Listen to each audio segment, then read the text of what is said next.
Umlena Blat Gemara. We are up to the Mishnah on Daf Samach Amid Aleph. Tomorrow I'd like to do two blot, and Shabbos we'll do Sunday's blot. So Mishnah. So the last thing we started learning about, a person was saying, you're Mekudesh to me from today after beyond 30 days. Now, a man says to a woman, you're engaged to me, al manas, on the condition, I will give you 200 zuz. I'll give you $200. You're engaged to me. And we'll see the Gemara an argument. So what does that mean? Does that mean that is it when he gives the $200 is a retrospective, or when you give the $200, it'll be effective then? She's engaged. Case number one, but then he owes the money. Number two, you're engaged to me on the condition that between now and 30 days I will give you that $200. If he fulfills his condition, she's engaged. But if he didn't fulfill the condition, they're not engaged. Case number three. I'm giving you, I want to get engaged to you on the condition you should know that I'm a wealthy man, I have 200 zuz. Now, what's so special about 200 zuz is that if you have less than 200 zuz, halachically, your status is only as a poor person, you're entitled to collect tzedakah. He says, no, I have 200 zuz, I'm a wealthy person. There's nothing in between in the Gemara between ani and usher. You're either rich or you're poor. Nothing, there's no middle class. She's engaged, provided v'yeshla. He happens to have 200. He has to happen to have 200. What about case number four? Almanasha erech. It's not enough to bring witnesses that I have 200. You actually want to see it. She's engaged, provided that he shows it to her. But the head al shulchan, let's say he's a money changer. So people give him money and he makes money, not from the money. He doesn't own the money, but he's money from the exchange. He gets a commission. Even though that pile of money, 200 zuz, is sitting there on the table, it's not his. And therefore, he did not fulfill his condition. Says the Gemara, when our Mishnah says that if he said, I'll give you $200, they're engaged, what we learned is an argument of Yehuda, but of Huna and Rabbi Yehuda. Huna says, he has to give the money, and then as we'll soon see, it's retrospective. And Rabbi Yehuda, when he gives the money, that's when the Kiddushin takes effect. He has to give when he gives the money. In other words, the Kiddushin is already a Kiddushin. He has to give the money to know how it's a condition. Mekayim to know he fulfilled the condition. It's retrospective. And Rabbi Yehuda says only when he meets the Tanai l'chiyav have a Kiddushin. That's when the Kiddushin takes effect. Hashtami lo have a Kiddushin. At this moment, there's no Kiddushin. Says the Gemara, what's the difference between the two? Both of them agree that you're not mekudesh till you actually give the money. But one of them says it's retrospective. One of them takes effect that day. So what's the difference? It's a theoretical argument. But probably you're not engaged, so you give the $200. What happens during those 30 days, or before you gave the $200, she accepted kedusha from somebody else. According to Rav Huna, what do you call it? Now, I was talking about, he didn't just say to her, you're engaged to me and I'll give you $200. There's nothing talking about. There's nothing to be engaged. There's nothing retrospective here. He gave her a pruta. And he said, you're engaged to me. And the condition is, I'll give you $200. Says Rabbi, that pruta is the kedushin. When you give it $200, it's retrospective. And Rabbi Yehuda says that pruta is not the kedushin because you said you have to give $200. When you give $200, it's only from that moment and onwards. So what happens in between? She accepted kedushin. It doesn't cancel the kedushin according to Rabbi Huna because it's retrospective, and therefore the kedushin the pruta she received is before she accepted the second kedushin. The second kedushin is worthless because it's retrospective. And Rabbi Yehuda have the kedushin. She's not engaged to the guy, so she accepted kedushin somebody else. She's mekudesh to the second guy. Now we have the exact same discussion between Rabbi Huna and Rabbi Yehuda regarding gittin. But they're very similar. The guy says the woman, here's your divorce, and he gives it to her. But the condition is you need to give me $200. She is divorced, she has to give the $200. Rav Huna says when she gives the $200, it's retrospective. And Rabbi Yehuda says when she gives the $200, only then is she considered divorced, even though she already has the divorce document in her hand from a while ago. It's a tra, it's a tra. You fulfill the tra, it's retrospective. It's only when you gave it. Only when you gave the money, then it becomes a get. Hash to me will have a get. Now it's not a get. My benai, what is the difference? The difference is shiniskara haget. The get was ripped up. Or she lost the get. L'Rav Huna, since it's retrospective from the moment she received the get, then it's a valid get. When she gives $200, it's retrospective, and then she had the get in hand. In between, she lost it, doesn't matter. Rav Yehuda will have a get. According to Rav Yehuda, it's not a get because when it comes to take effect, where is it? Now, the Gemara could have made the same difference we had before. What happens? She received Kiddushin from somebody between the time she received the get and the time she gave the $200. According to Rav Huna, she's engaged to that second person because it's retrospective, which means she was already divorced before she received the Kiddushin. According to Yehuda, she's not divorced until she gives the money. So any Kiddushin she accepted in between is meaningless. Why does Gemara say that? Because of that, some of the Rishonim want to prove that even according to Rabbi Yehuda, it's not pshat, it's definitive that it's not a get until she gives $200. Rabbi Yehuda is saying, I'm not sure. I'm not sure what it means when you say, I'll give you $200. Is it retrospective or is it starting from that moment? And therefore, she'll be a suffix migureshes. And therefore, in outcome, it won't make any difference. According to Yehuda, also, if she received Kiddushin from another person between the time she received the get and the time she gave out the $200, it's a suffix. It might be a valid Kiddushin. So she'll need a get from the other person. So therefore, it's a suffix. And so an outcome, there's no difference. We have to find another difference in halacha between Rav Huna and Rav Yehuda. Couldn't, no, but accepting the Kiddushin of somebody else, everyone agrees she needs to get. Whether she needs to get vadai or she needs to get suffix, everyone agrees she needs to get. So we say the difference is if she lost the get, if she doesn't have the get, what would it then be then? And again, it would be a vadai, according to Rav Yehuda, still a suffix that she's divorced because maybe it's retrospective. Other Rishonim say no. According to Rav Yehuda, it's definitively not a get until you gave the $200. Why doesn't the Gemara make the same difference then? So the Ramban and others answered because we already know a difference in the previous. We already have said that difference regarding Kiddushin. The Gemara is trying to come up with another difference. That difference would work here as well. Let's see if we can come up with another difference between the two. Okay. So he said likisha yitain means when you give it, that's when it will be effective. When you give it. Not and you give it, but when you give it. There's a big machlekes in halacha and rishonim when what happens, a person makes an open-ended he says to her, this is a divorce on the condition you give me $200. Can she based on Rav Huna, who says it's retrospective, could she already go out and try to get married to somebody else because she's in control of the Tanai, and we're not worried that she's not going to fulfill it? Because if she marries somebody else and she never gives the guy $200, comes out she never was divorced, and the children will be mamzedim. Or do we? So therefore, we rely that she'll do the right thing eventually, and it's always retrospective, so she could live a whole lifetime and give the money to the guy in 6 years. Or do we say no? That you cannot marry because we're always concerned that maybe she won't fulfill, even according to Buddha, she might not fulfill the Tanai, and then comes out that she was always a married woman. So basically, a lot of them say if a Tanai which is totally her control, she can rely that she's not going to want to ruin her life. A Tanai which is not in her control, for example, tonight the husband says, "I'm going to do this," then she has to wait until the Tanai is met, because who knows what the husband might become vindictive or whatever. We don't know. So then she has to wait till the husband dies, or that the husband fulfills the Tanai. That's what some want to say. And there's a whole discussion whether we force the husband to make it Tanai, or when make it Tanai, is it open ended forevermore? Or is it just for 30 days? He didn't specify a time. You give me $100. By when? No date. So does that mean for the next 20, the rest of her life, or that means you have a year to give it to me, or 30 days to give it to me? That's a discussion itself. Okay, let's get the Gemara. So tzricha. So since the principle is the same, why do you have to argue by get and by Kiddushin? So we need both. The we only argue regarding Kiddushin, but that's what Abuna says. You know what? It's effective straight away. It's retrospective. You know why? You're in love with her. You want to marry as soon as possible. So you want it, and you want to make sure that she doesn't take Kiddushin from anybody else.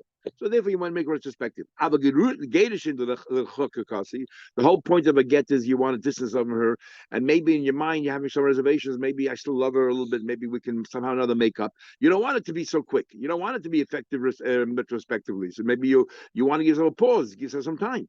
Maybe it's not a valid get until the Tanai is met. The eat only the story of get. I would say only there. Rabbi says I want that it's retrospective.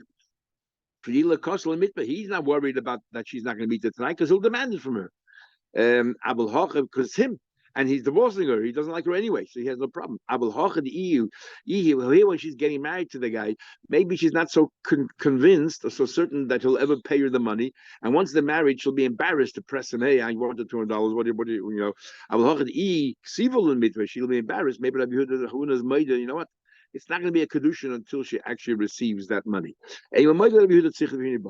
Makes lots of question. We learned here's a get. I'm not give it $200. Afa pishin is kara get. Now we're gonna have a question of you. It seems clear from here, even though the get was ripped up. Oisha Avel was lost. Now what's the logic in that? It comes the date, the date of the whatever the time she gave $200 don't get anymore. Must be because it's retrospective. Doesn't that support Rav Huna? And what do you call it? But still, she should not marry anybody else until she meets it tonight, because you don't want any trouble. But bottom line is, it's clearly from a retrospective if we don't need to get in the hand when the money changes hands. Question number one on Rav Yehuda. Question number two. Tanya, we look clearly another Bryce. Amelie said to her, here's a get on condition you give me $200. Well, Macy died. Now, she didn't give the $200 yet, or we'll see in a minute. If he dies, the question that she might have to marry his brother. But died, Nasna, if she gave the money, ain't kukaliyam. If she gave the money, then okay, she's a divorcee, and therefore there's no din of yibum. Loinitna is a kukaliyim, but she did not give the money. Then she has to marry the brother-in-law. Why? Because she's not divorced yet. Why? How can she meet the Tanai? Even if you hold it's retrospective, but how can you meet the Tanai? He can't give it $200. To who? Rashbag says, no, there's not to who. You can give it to the heirs. And they said, la'echab, or la'aviv. Or la'echem, give it to the brothers, or to the father, or to one of the relatives. A little bit difficult to understand how Shimon will give it to one of the brothers. What do you call it? Okay, sorry. Rashbag says, you give it to one of the brothers, or to the brother, and give it to one of them. And then, by doing that, she met the condition. It's retrospective, and therefore she's a divorcee. He's not kind of the whole argument here is whether when he says you give me $200, he means personally me or even my heirs. But everyone agrees that if she gave the money to him, it's retrospective. But everyone agrees tonight I have it. It's a valid condition and it's retrospective. To you, to Rabbi Yehuda, Kasha Yehuda. This follows the view of Rebbe. The Amar Rab Huna, Amar Rebbe. We had this a few times already. Rab Huna says in the name of Rebbe, if you make a condition, you don't just say, okay, here's valid and the condition I'm giving. We say almanas, which is a very strong word. That's as if you're saying, I want it to take effect right now, and the condition that you will do whatever you have to do in the near future. That's the view of Rebbe, and Yehuda rules like Rebbe, that almanas can and therefore, in these cases, Yehuda says, look, I'm going to argue. And I hold like the Rabbanan. If I hold Amanas is not like I hold, I paskin that when you make a condition, even if you say Almanas, it does not take effect until that time comes up. These Mishnah Bryce you're bringing me, these are all following Rebbe. It says Amanas kind of Achshav, it's different. Gufa, we learned. Gufa, we learned. Thank you. 1 second. Excuse me. 1 second to clear my throat.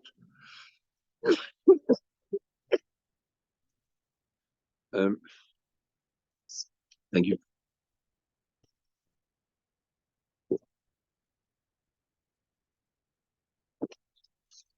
Okay, that's better. Thank you very much. Yeah. Gufa, we learned. Rebbe says Amanas means it's retrospective. When I was in Babel, remember Rab Zayda went up to Eretz Yisrael. He was hiding from his Rebbe, Rabbi Yehuda, in the Merksubas. Rabbi Yehuda said, you're not allowed to leave Babel to go to Eretz Yisrael. he wanted to go. He escaped, and he studied 100 days, 100 Tanasim, in order to forget the style of learning in Babel, so that he can adopt the style of learning in Eretz Yisrael. But not that he forgot his learning. When I was a bubble, I mean, they used to say, when I was a bubble, like Rabbi just said, not everyone agrees with it. In fact, that sentiment is said by Rebbe, but everyone else disagrees. They hold just because you said the word almanas, it does not take effect until you actually meet the condition. However, Kisalki Lahosam, when I went to Israel, Ashke, I found that Abasi, the Yosef Kamal Mashav Yechon, he said to Sadim Yechon,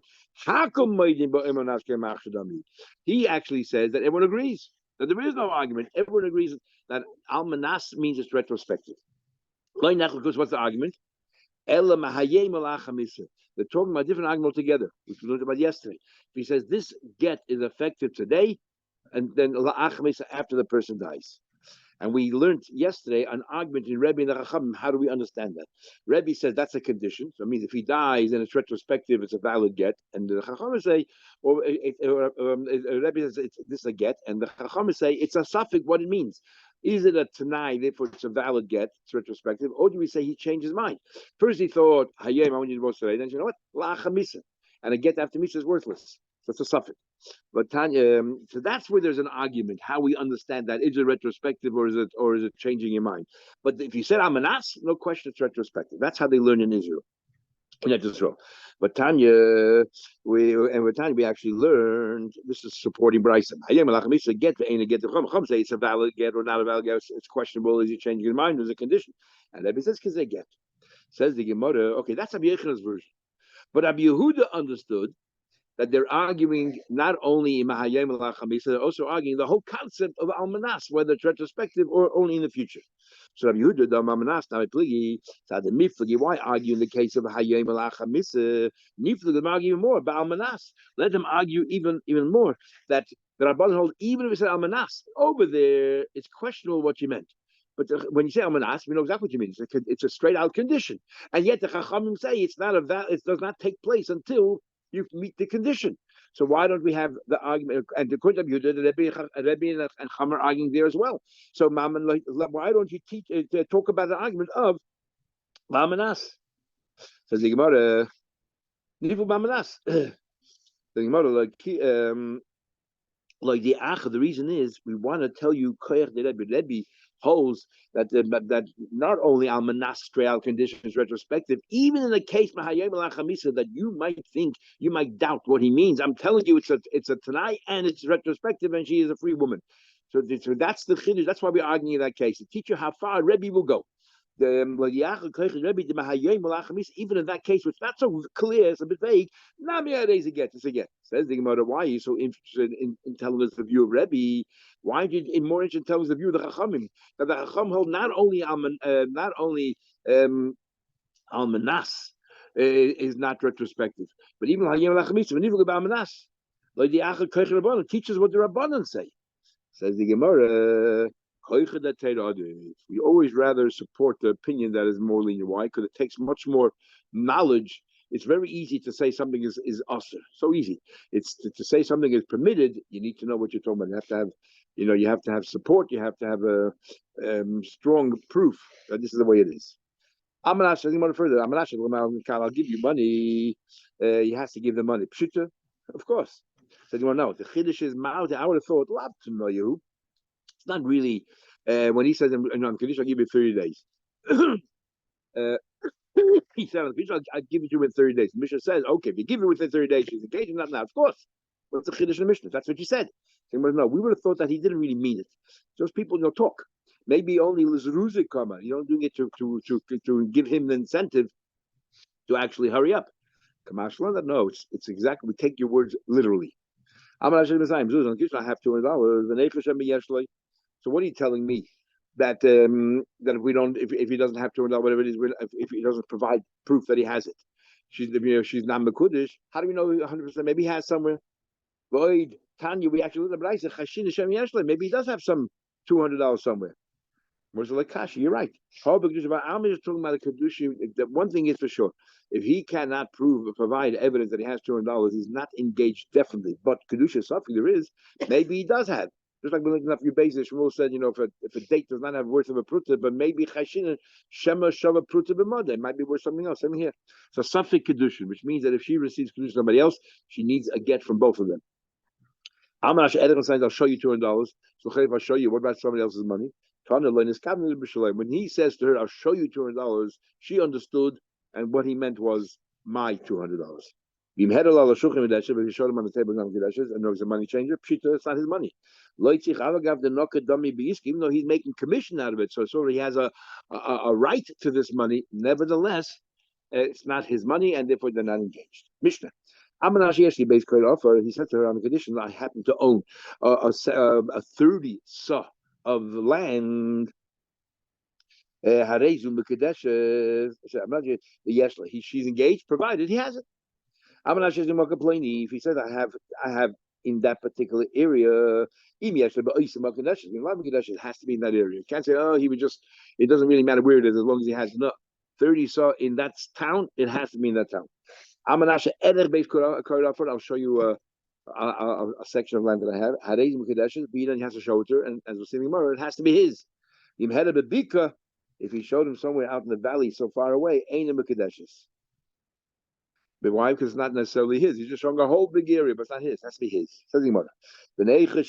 Again, it says over here, if he doesn't have, if he can't show it to her, she's not Mekudesh. Maybe he has. We are worried. Same thing as before. Same thing. It won't be a definite kedushin, but it's suffix. So if we're asked, why the exact same principle is taught before by money. He even cannot provide that he has the money, proof that he has the money, still suffix kedushin. But if he has the money, the same thing by land. Why do you say both? My money should not be my money. There's a good chance that maybe he's lying. People like to be discreet. They don't like to show off. They hide their money. But land, we would say, hey, if this person owned such a large section of land, 30 saw, you don't think that people would be aware of it? So maybe we shouldn't even be suspicious that he has land. If he can't provide proof, then we should say there's no engagement there. No, we always think that maybe there are some people who keep it discreet. Almanas, and we already had before the war as well, that land sometimes doesn't have a coil. Amanashi Yeshli been more complaining, Yeshli only if he has. Pshita, obviously, he said in that place. He says at the end of the day, I told you I have 30 saw in that town. Okay, I don't have it in that neighborhood. I have another neighborhood. What's the difference to you? But I have the 30 saw, so we're financially well off. What's the problem? That you're going to have to go schlep all the way over there to get your grains or your fruit?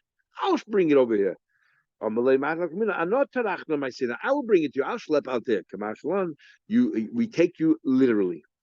I'm not sure the base cut off. I'll show you a base cut off for tunnel and it's exactly. So it's a mirror image of the previous Mishnah and Gemara.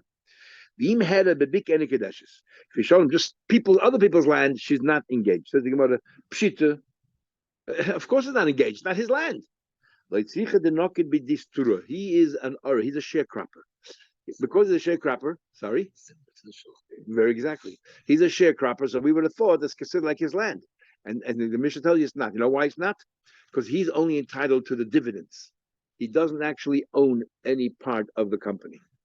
Interesting. How do we look at it if in a public, share registry? Your name is there, and you have even let's say 1%. Do you actually own part of the company, or is it that you have the rights to dividends? What exactly do you have?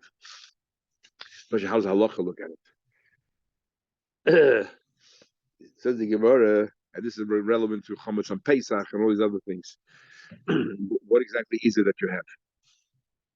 So anyway, now we're going to ask a question. We find one din by Hegdish. We find another. No, there's land. And what happened in the land is there are pits, there are boulders. Is that because when you say a base card, it's a certain size of land? These are dimensions. The size of the Mishnah. A base card has 30 saw. A saw is 50 amas by 100 amas. That's what a saw is. So 30 times that basically works out to 7,500 square amas. What happens included in that area are these clefts in the ground, boulders. Is that?